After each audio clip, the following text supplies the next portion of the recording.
He didn't remember exactly when the wall first appeared. It wasn't made of brick or stone, but it felt just as solid, something invisible yet painfully real.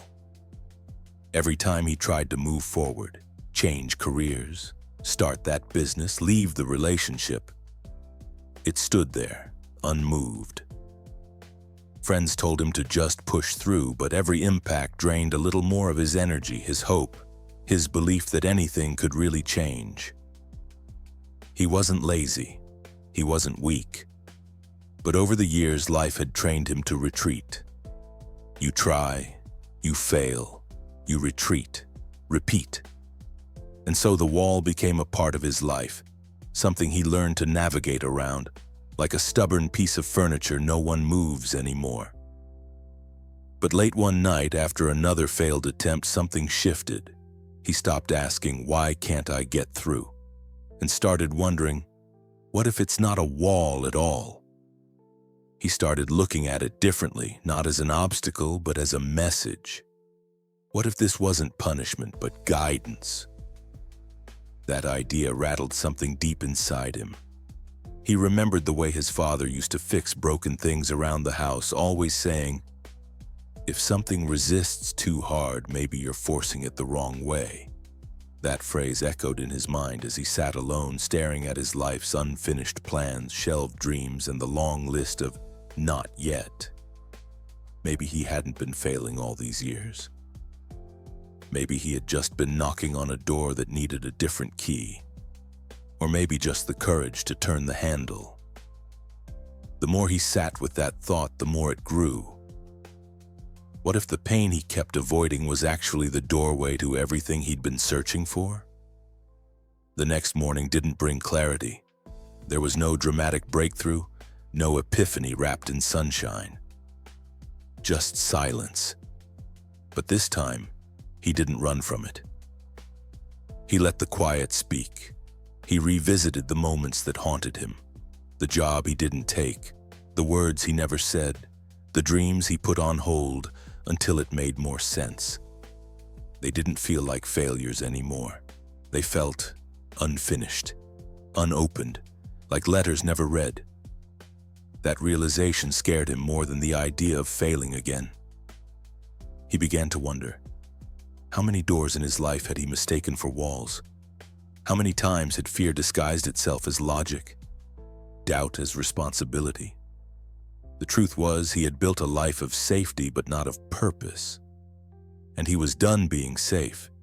He didn't quit his job the next day or sell everything to chase a dream. That's not how real change works. Instead, he started with one decision: to stop retreating. He looked at the wall in front of him, his hesitation to launch the project he'd shelved for years, and approached it differently. Not with brute force, but with curiosity. What was behind this resistance? Fear of judgment? Fear of failing publicly? Yes, but something else too.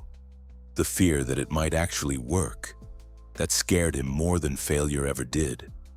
Because if it worked, he'd no longer have excuses.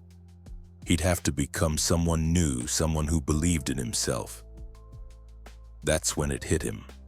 The wall wasn't there to stop him. It was there to reveal him.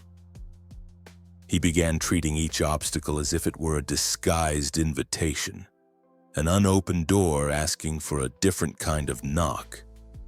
When he felt the urge to give up, he paused and asked, "What if this is the moment just before the door opens?" That shift changed everything. He reached out to an old mentor. He applied for something he thought was out of reach. He started speaking about his ideas, even when his voice trembled. Each time, the wall responded not with resistance, but with movement. Not always easy, not always smooth, but no longer impossible. And slowly, the fear began to lose its grip. What had once felt like punishment now felt like progress. The wall was still there, but now he knew it had a handle. And then one day, without fanfare or fireworks, the door finally opened. It wasn't a grand moment of triumph, but a quiet invitation into something new, a life where failure was no longer a full stop, but a comma, where every setback was a signpost guiding him toward growth, not defeat. The wall he'd been hitting all those years wasn't a barrier. It was a door waiting for his hand to turn the knob. And once he understood that, everything changed. Maybe you're hitting your own wall right now. Maybe it feels impossible to move forward. But what if, just like him, all you need is to see it differently? To stop pushing and start turning? The door might be closer than you think,